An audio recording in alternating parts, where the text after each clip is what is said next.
Breaking news on SportsCenter. We're all sitting here trying to figure out what's going on. A story in LeBron James' voice. The last words of the piece, "I'm coming home."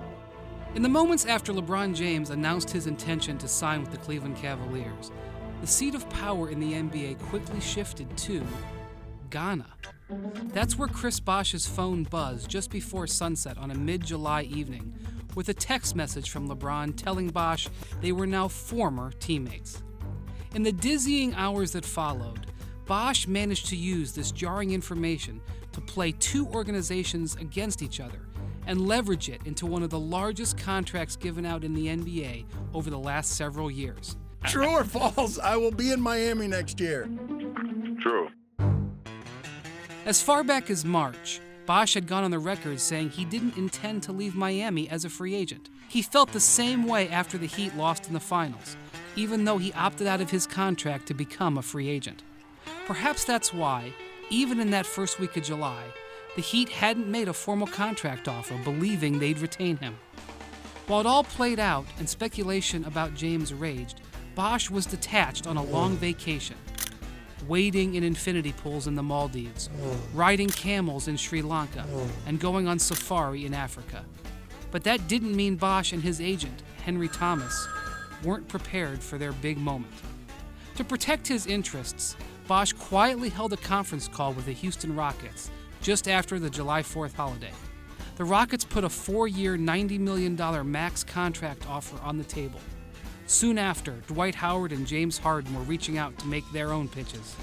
To the team's pleasant surprise, Bosh seemed receptive, and the Rockets, thinking they had a real chance, started trying to finalize a trade for Jeremy Lin to free up the needed salary cap space.